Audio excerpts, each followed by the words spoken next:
Halo, di video kali ini kita akan bahas tentang Wilcoxon Sign Rank Test. Ya. Video ini sebenarnya merupakan kelanjutan dari Man-Whitney. Ya, jadi sebelumnya ada rekaman Man-Whitney. Ya, jadi saya harap kalian sudah menonton dulu, ya, atau sudah melihat dulu penjelasan tentang Man-Whitney. Karena ada beberapa hal di sini yang mirip. Tidak saya jelaskan lagi. Ya, saya asumsinya semuanya sudah paham Man-Whitney. Ya. Nah, jadi Wilcoxon ini alternatif lain dari t-test, tapi dalam kasusnya sampelnya berhubungan atau yang kita sebut dengan nama dependent. Dia digunakan untuk dua kelompok. Ya, jadi ini mirip dengan Man-Whitney. Kalau Man-Whitney independen, di sini sampel yang dependent. Kapan kita gunakan Wilcoxon? Ya sama seperti Man-Whitney, ketika satu saja asumsi tidak terpenuhi, maka kita akan menggunakan Wilcoxon. Ya, ketika dia memiliki dua kelompok yang berhubungan atau dependent.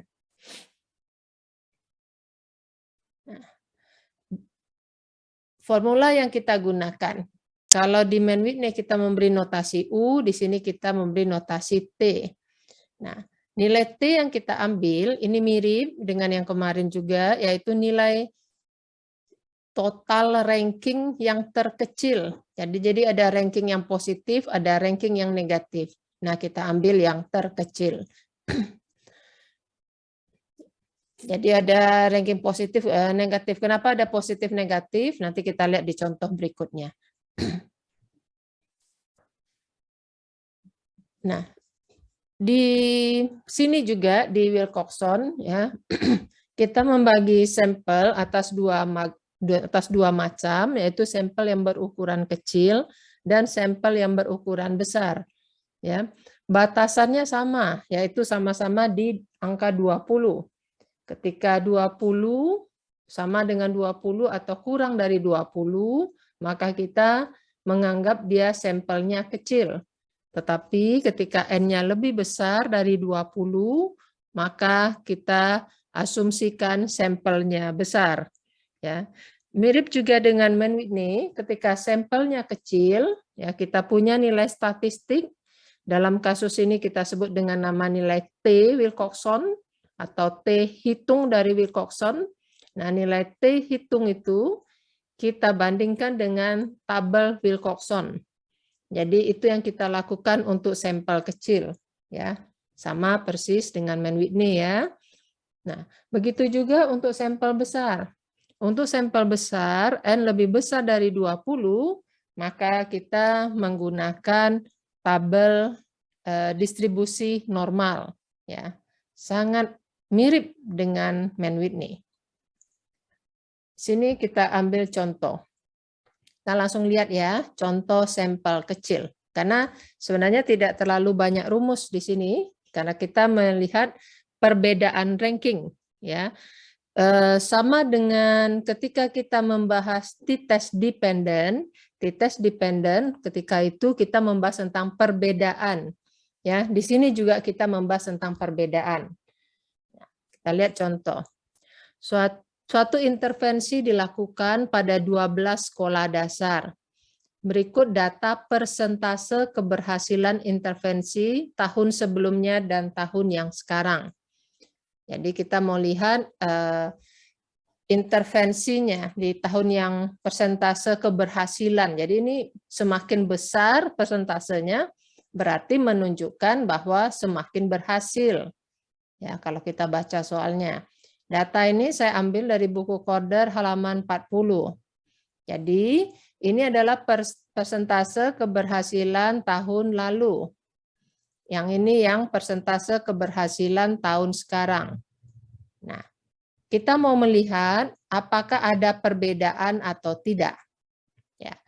Kasusnya sebenarnya mirip dengan t-test dependent. Ya, mirip, soalnya sebenarnya bisa saja mirip. Hanya bedanya apa di sini? Bedanya di Wilcoxon berarti ada asumsi yang tidak terpenuhi. Ya, jadi ini kan datanya interval rasio nih sebenarnya. Tapi ketika ada asumsi yang tidak terpenuhi, maka kita menggunakan Wilcoxon. Ya. Atau ini termasuk dalam kategori statistik non-parametrik, ya, statistik non-par.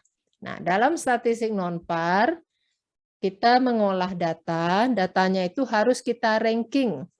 Ya, kita lihat bagaimana caranya.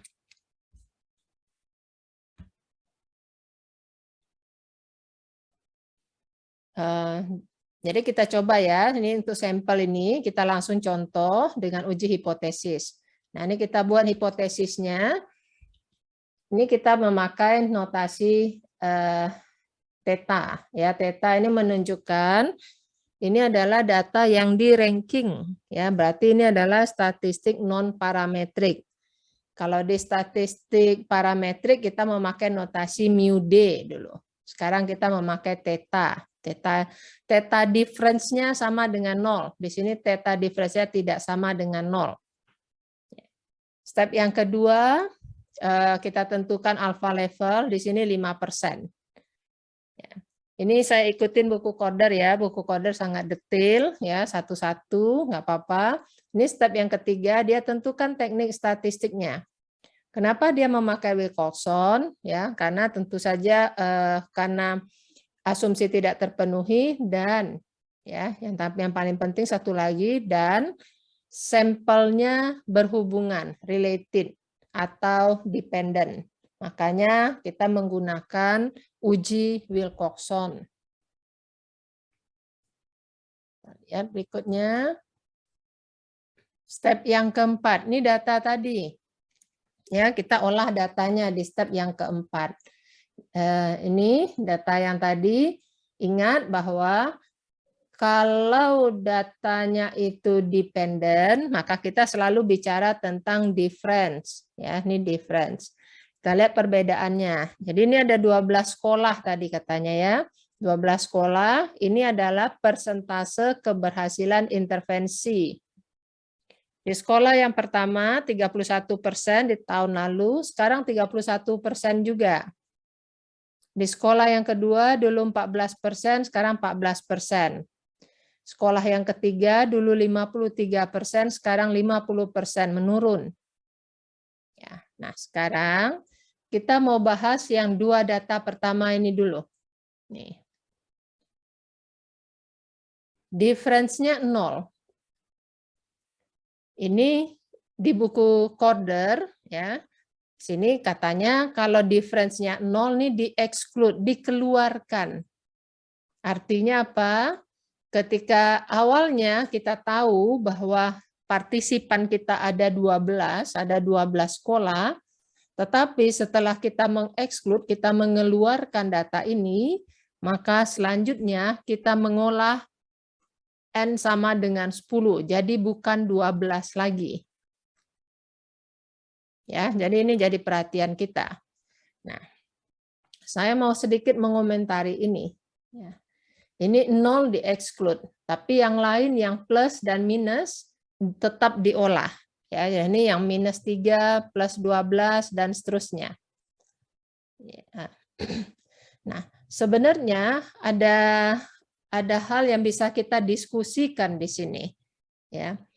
Ada juga kalau kita berpikir secara logika, ya silakan nanti kalian boleh berpendapat ya.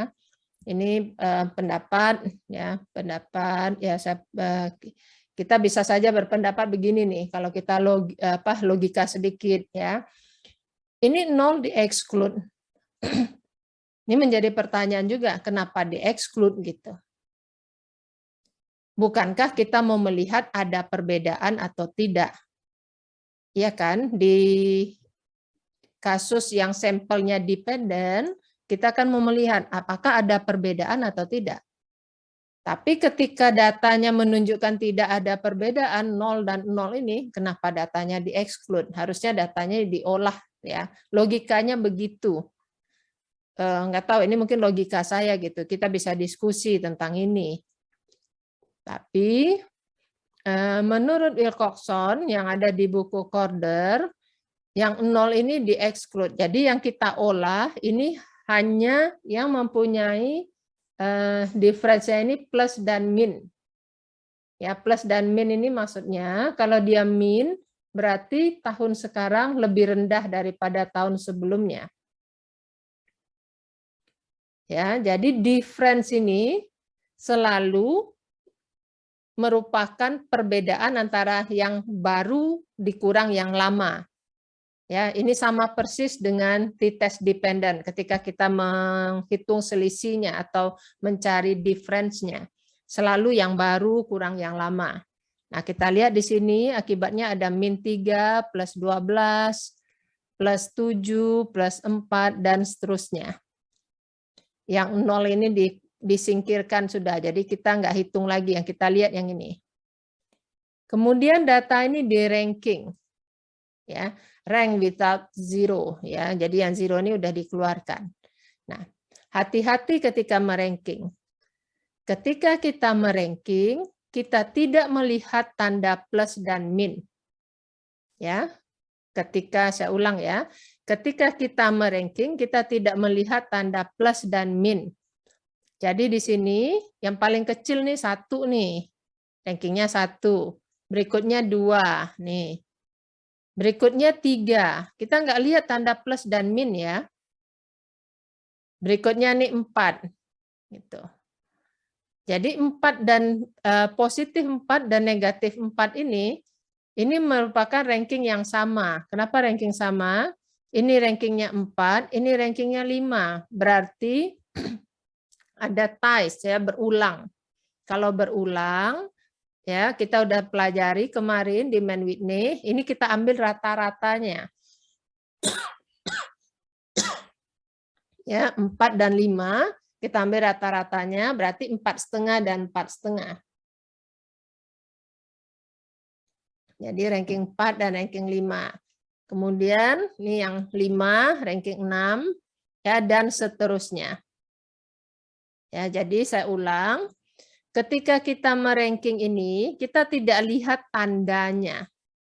Kita ranking begitu saja, tanda kita abaikan. Tapi kita memberi tanda nih, satu kolom di sini nih. Yang ranking 3 ini tandanya negatif. Yang ranking 4,5 ini tandanya negatif. Sehingga kita punya yang namanya sigma itu jumlah ranking yang negatif. Sigma ranking yang negatif di sini adalah 7,5. Sigma ranking yang positif ini ya kita tinggal jumlahkan ini 9 tambah 7 tambah 4,5 tambah 10 dan seterusnya. Ya, nanti kita lihat di bagian berikutnya ada hitungannya berapa. Jadi ini, tapi sebenarnya yang kita butuhkan adalah nilai yang kecil ini. Inilah yang menjadi nilai T statistik atau nilai Wilcoxon statistik yang harus kita bandingkan dengan nilai tabel Wilcoxon. Ya, saya lanjutkan ya. Nah, tadi di sini tadi yang ranking negatif sini tadi 7,5 udah kita hitung. Ranking positif itu kalau kita hitung 47,5. Ya, silakan kalian cocokkan nanti benar apa tidak hitungannya. Jadi 47,5 dan 7,5 ini kita pilih yang paling kecil 7,5. Sehingga diperoleh nilai Wilcoxon-nya 7,5. Ya. 7,5 ini yang kita bandingkan dengan nilai tabel untuk melihat dia signifikan atau tidak. Tabel Wilcoxon. Nah, ini tabel Wilcoxon. Nah, hati-hati di sini. Tadi saya katakan, pertama sampelnya memang 12. Tapi 2 sudah kita exclude. Sudah kita keluarkan. Berarti yang kita lihat adalah yang N sama dengan 10. N sama dengan 10, alpha level 5%. Berarti tabelnya, nilai Wilcoxon tabel itu sama dengan 8. Ya. Ini saya cuplik dari buku Gravater. Ya. Silahkan nanti kalau mau pakai tabel dari buku Corder, silahkan disesuaikan. Ya, pada prinsipnya sama. Hanya masalahnya enak mana dilihat. Mungkin karena grafeter berwarna bukunya, jadi lebih nyaman kita melihatnya gitu. Nah, step yang berikutnya kita bandingkan nilai T hitung dengan T tabel tadi. T hitung yang kita dapat, tadi ini adalah 7,5. Nilai T tabelnya 8. Kalau T hitung lebih kecil daripada tabel, T tabel, maka H0-nya ditolak ya. Rule-nya diingat-ingat ya. Nah, jadi step yang ketujuh, kita interpretasi hasilnya. H0 ditolak. H0 ditolak berarti ada perbedaan persentase keberhasilan intervensi tahun sebelum dan sesudah, jadi berbeda. Lalu karena ranking yang positif itu lebih besar daripada yang ranking negatif, maka kita boleh mengatakan bahwa ada dampaknya program intervensi itu. Ya. Ranking positif lebih besar, berarti yang baru, tahun yang baru itu persentasenya lebih tinggi daripada tahun sebelumnya. Sehingga kita bisa mengatakan bahwa ada dampaknya dari program intervensi itu, ya, karena persentasenya lebih tinggi. Itu step yang ketujuh. Nah, step yang ke-8, pelaporan. Ya, silahkan dilihat poin-poin apa yang harus ada di pelaporan. Yang pertama, kita selalu mengatakan teknik statistiknya. Ya, jadi di sini dikatakan teknik statistik harus ditulis sampel size-nya. Sini sampel size yang ditulis sampel size mula-mula. Ya, N12. P-value-nya, hubungannya dengan alfa apa? Kalau dia lebih kecil, berarti hasilnya signifikan. Nih, seperti ini. Ya. Kemudian dilaporkan sigma R yang positif, sigma R yang negatif. Lalu dia mempunyai dampak dan seterusnya, ya kita tuliskan. Jadi kita tuliskan kasusnya tadi. Ya, sebenarnya ini nih, sudah saya tuliskan di sini. Oke. Nah, sekarang kita masuk ke sampel besar. Ya, jadi kalau sampel kecil itu hanya sampai pada kesimpulan, ya. Tidak ada lagi hitung effect size, nggak ada. Effect size kita hitung di sampel yang besar. Sekali lagi saya ingatkan, untuk statistik non parametrik, kalau hasilnya signifikan seperti ini tadi, ya, hasilnya signifikan, berarti dia signifikan untuk sampel yang ini, ya, untuk yang 12 sekolah tadi, yang ini. Ya. Ini tidak boleh kita lakukan generalisasi untuk sekolah-sekolah yang lainnya, nggak boleh. Ya, jadi itu merupakan keterbatasan dari statistik parametrik. Jadi yang kita uji itu ya hanya berlaku untuk data itu saja, tidak berlaku untuk populasinya, karena kita tidak bicara populasi di sini. Kita bicara populasi di statistik parametrik. Ya, ini kita sedang bahas non-par. Oke, kita lanjutkan untuk sampel besar.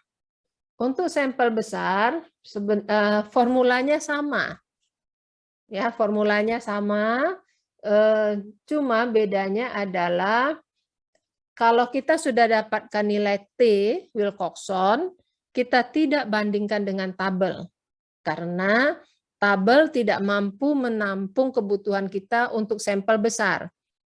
Tabel hanya untuk sampai N sama dengan 20 atau kurang. Ya, ketika sampelnya, N ini berarti pasangannya ya, kalau di Wilcoxon, ya di kasusnya dependent gitu, jadi pasangan sampel, kan N itu kayak tadi 12, ya, pasangan sampel sebelum dan sesudah, atau tahun sebelum dan tahun sekarang gitu. Ya, saya kembali ke sini. Jadi untuk sampel besar, setelah kita dapatkan nilai T, kita konversikan ke Z. Ya, di sini Z-nya diberi tanda bintang. Kenapa diberi tanda bintang?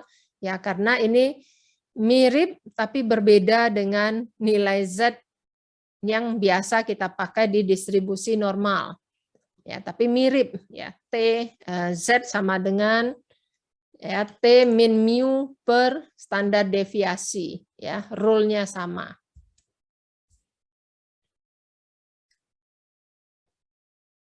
Nah, bagaimana cara menghitung rata-rata?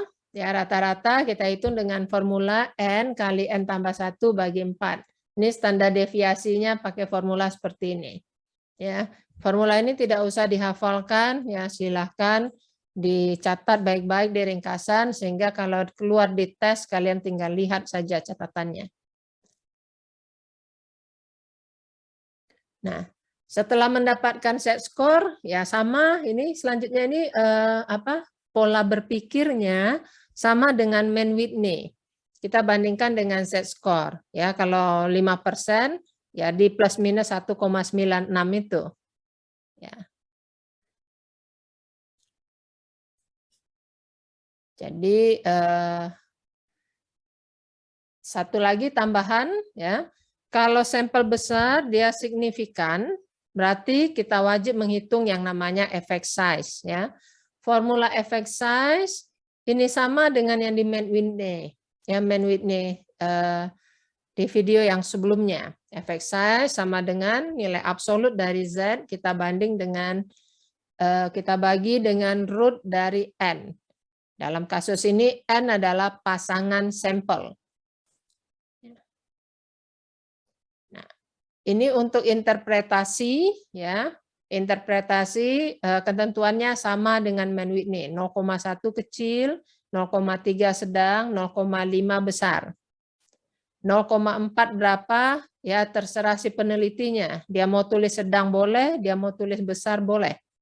Yang penting ditulis angkanya 0,4 dalam kurung interpretasinya apa.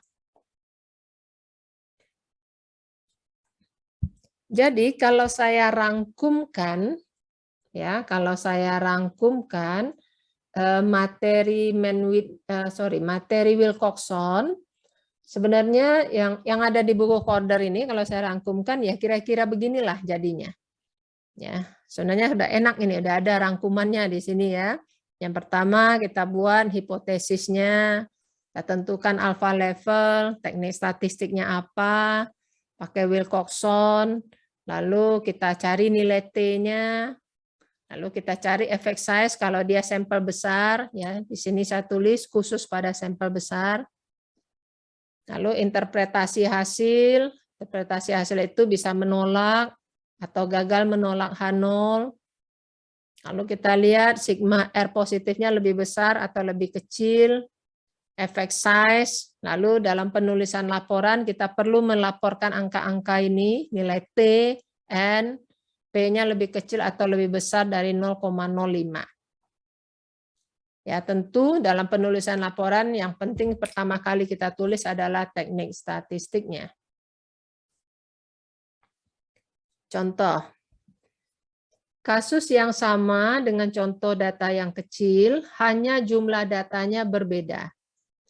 Di sini jumlah datanya 25 pasang. Berarti N-nya 25. N mula-mula. Saya nggak tahu nanti N-nya berapa, akhirnya berapa nggak tahu. Ya, saya tidak tuliskan lagi. Ya, caranya sama. Cari difference-nya, cari positif dan negatifnya. Ya, untuk lihat detailnya silahkan dilihat di buku. Nah, ternyata setelah dihitung kita dapat sigma ranking yang positif 257,5. Sigma ranking yang negatif 67,5. Berarti nilai Wilcoxon-nya 67,5. Kalau dilihat dari sini, ranking yang positif ini lebih besar. Ya, jadi mirip, ada dampaknya. Karena apa? Yang baru lebih tinggi, kecenderungannya lebih tinggi daripada yang tahun sebelumnya. Ya, persentase keberhasilan intervensinya lebih tinggi, lebih besar daripada tahun sebelumnya. Jadi interpretasinya seperti itu. Kita lihat dari sigma R yang positif tadi. Nah, untuk sampel besar, setelah kita dapat nilai T, kita tidak bisa membandingkan nilai T ini dengan tabel Wilcoxon. Ya, jadi kita harus lakukan satu step lagi, yaitu kita konversikan ke Z. Jadi nilai T ini kita konversikan ke Z score, ya. Kita ikutin formula Z-score, T min rata-rata. Rata-rata kita masukkan formula ini. Kalau kita lihat formula ini, berarti N-nya tidak ada yang datanya tidak ada yang di-exclude seperti sampel kecil tadi kalau dilihat ini. Ya, kita dapat nih rata-rata, kita substitusi rata-ratanya ke sini. Ini nilai T tadi ya, 675, 67,5. Kita hitung standar deviasi, ya, gampang. N-nya tinggal masukkan aja nih dalam formula. Siap-siap aja kalkulator. Kemudian kita dapat nilai Z min 2,56. Ya, harusnya setelah kita belajar sekian lama ya harusnya terbayanglah bahwa ini signifikan. Ya. Lebih kecil dari min 1,96.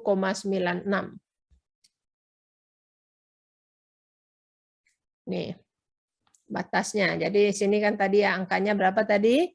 Min 2,56. Min 2,56 itu di sini. Jadi H0-nya ditolak. Kenapa H0-nya ditolak? Karena nilai Z hitungnya berada pada daerah kritik. Lalu step yang ketujuh kita interpretasi hasilnya. H0 ditolak, berarti ada perbedaan persentase keberhasilan intervensi tahun sebelumnya dan sesudah dan tahun sesudahnya, ya. Karena jumlah ranking positif lebih besar dari jumlah ranking yang negatif, maka patut diduga ada dampak dari proses atau dari program intervensi itu. Step berikutnya hitung effect size 0,51 ya, 0,51 ya sudah ketemu ini 0,51 berarti kita bisa mengatakan bahwa efeknya besar ya, efeknya besar menurut aturan effect size yang ada di statistik non parametrik. Selanjutnya sama ya, silahkan dibuatkan pelaporan. Ya, dengan menggunakan Wilcoxon kita dapat T sekian, N-nya sekian, P-nya ini. Sigma rank positif, sigma rank negatif kita cantumkan dan interpretasinya. Effect size-nya juga. Ya, saya kira kalau kita paham mulai dari Mann-Whitney itu ya ini ada hubungannya lah dengan Wilcoxon. Ya. Sampai di sini penjelasan saya tentang Wilcoxon, ya, tentang teknik statistik yang menggunakan Wilcoxon. Semoga dapat dipahami. Ya, kalau ada pertanyaan nanti silahkan ditanyakan di kelas ketika kita bertemu secara online. Oke, terima kasih. Selamat belajar.